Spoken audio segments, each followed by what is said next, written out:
All right, let's go. You know, any story about insurgency would diminish us.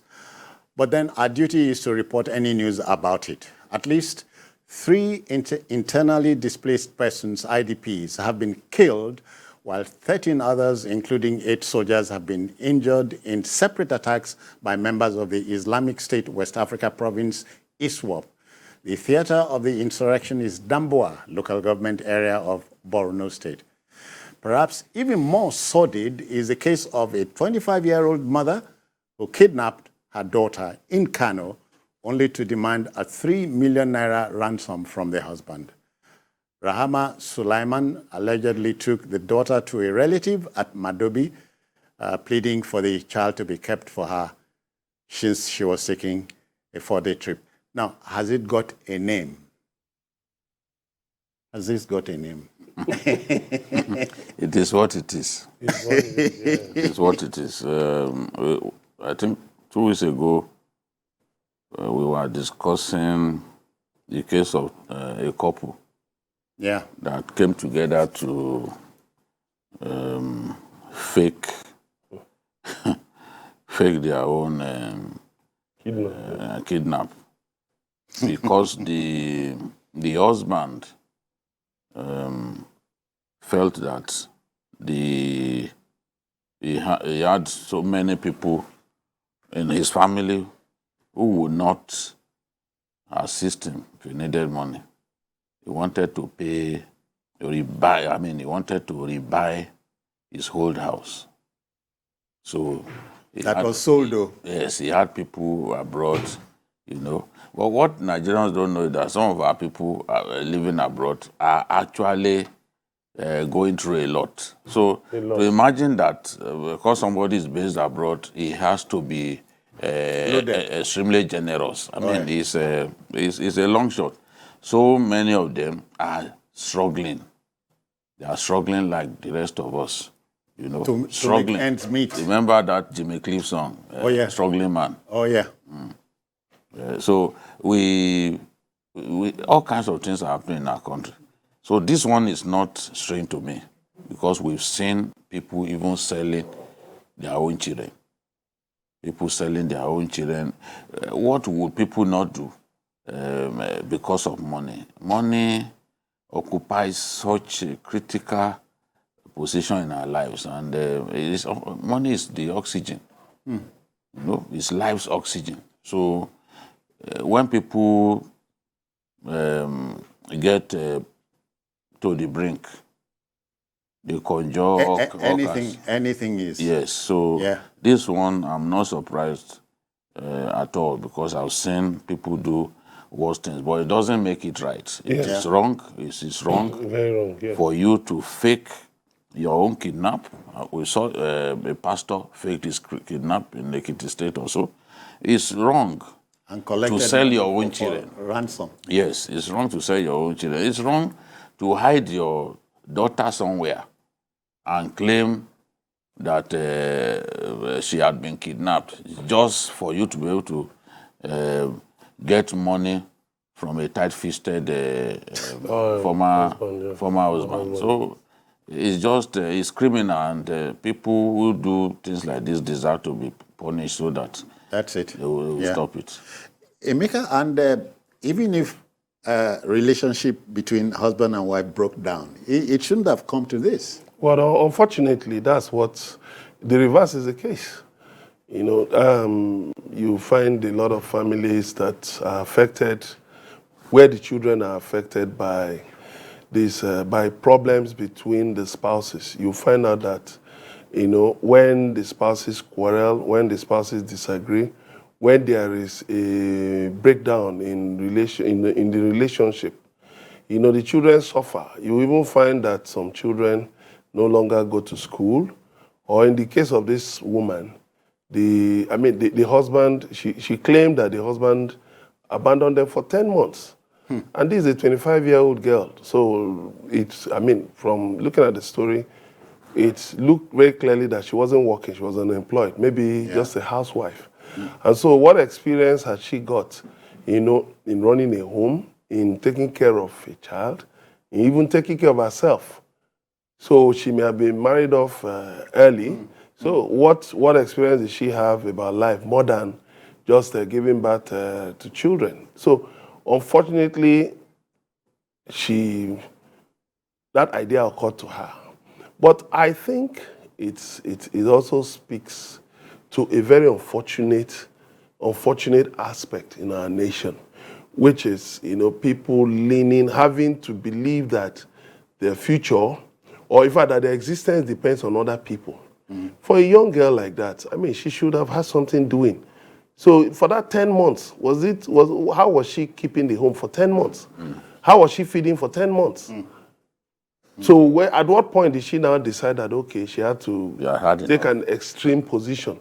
Why didn't she also think of getting a job? Getting something to do? Because I don't think it's every 25-year-old girl, lady in that area that, would be unemployed or engaged in crime. Yeah. So this also speaks to, it's also a challenge to our youth. And again, we must begin to punish bad behavior. Yes, but again, also we must counsel our youths. There is reward in hard work. Okay. Don't get yourself involved in crime because you think your existence depends on somebody. You better write a book on that. And when you are not ready for marriage, don't go. Don't take the plunge. Some of them, a lot of people get married when they are not ready. Yeah. Kano has easily the highest divorce rate in our country. Yes. It's the reason you find governors even organizing marriages, mass weddings. Okay. Because they are trying to get those divorced women to find new spouses and all that. But is it working? I doubt it, because people hop out of marriage as soon as they get into it. When people talk about marriages as being institutions, the question is, how many men would love to live in institutions? That's a good number of us have chosen to live in that institution. Not that it wasn't tough in the beginning. Okay. Not that we didn't at some point think, look, what have I got myself? No, Jide, ask me. After 41 years of living with a particular woman, I now I'm not tired of her. I'm not yet. No, you won't even get tired of her. Not yet. So it's too late to get I've told her, if you move, I move. So where you move with her? So where? Do you know where she's going? I doesn't know. I does. Help me. Make your matter no come. Help me. They carry me. They go where I don't know. All right. Seriously, let's talk about the first leg of the story. ISWAP is not done with us. No, they are not. That point has to be made. And yes, we've made big gains. Yeah. In the northeast, especially. And the gains that we made culminated in those surrenders and all that. You can argue that a good number of those surrendering are not the hardened fighters and all that, but a good number of them, especially fighters of the Shekau group, a good number of them have fled, they've surrendered. ISWAP, it has been extremely difficult to get them to surrender because they occupy a small area. And the area they occupy, the islands of Lake Chad, that area is easier to police than the wide expanse of land that is called Sambisa. You know, so for that reason, they police their own people so much. It's difficult for a good number of them to surrender. So the bulk of the people surrendering are Shekau's old boys and all that. But we have rendered ISWAP largely, I won't say impotent, but we've taken away their capacity to launch the kind of attacks they used to launch in those days when they would strike at military bases, like even super camps. You know, there was an attack in Dikwa. Dikwa had 2 big military bases, and they overran the 2 bases the same time. Setting ablaze the humanitarian hubs that we had there, because a lot of these foreign people helping our displaced people. That is like their headquarters. They set everywhere ablaze. But today, they can't do those things anymore because as you are moving, the surveillance aircraft, Is they monitored. are monitoring you and they will send for Tucanos. So those boys know that this is difficult, but they can still launch Surprise some attack. surprise attacks, not on the big scale scale, that we used to see. The other day, they attacked the hometown of the governor, just the village next to Bunigeri, the hometown of the governor of Yobe, and they killed people. They've attacked the hometown of the IG, Gaidam, in Yobe State. So it's not as if the threat has been completely eliminated. Yeah, You know? yeah. The way cabin crew members in the aircraft will say the aircraft has come to a complete stop. It was from them that I heard that a stop can actually be complete or incomplete. Yeah. You know? Yeah. So we have not totally taken away the threat that they constitute. So that occasionally these things will happen. On election day, they fire RPG at voters in this man's local government, Zimbabwe, no? Ndume, Okay. Goza. Goza, Yes. Okay, yeah. And they've also carried out some attack. This area, this Damboa area, is part of what they call the Timbuktu Triangle, which is the most dreaded ISWAP Oh, really? enclave. Stronghold. Yes. Remember the case of that charter commander that recorded himself and the video leaked, General Adeniyi.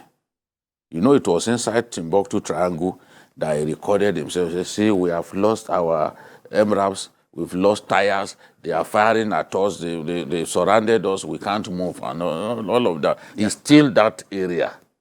So when you move a little bit away from the protected area, you can easily lose your life. That's what happened to those loggers and who were slaughtered 7 kilometers away from Damboa.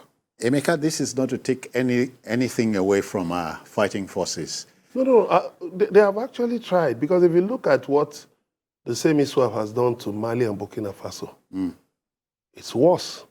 They've actually occupied, they are really causing devastations in both nations. And of course, you have the Islamic State for Greater Sahara, about 4 different militant groups causing problems in the Sahel. They've been largely degraded in North Africa, but within the Sahel, they're still causing problems. And within Lake Chad, of course, they can get recruits easily because, of course, hunger, desperation.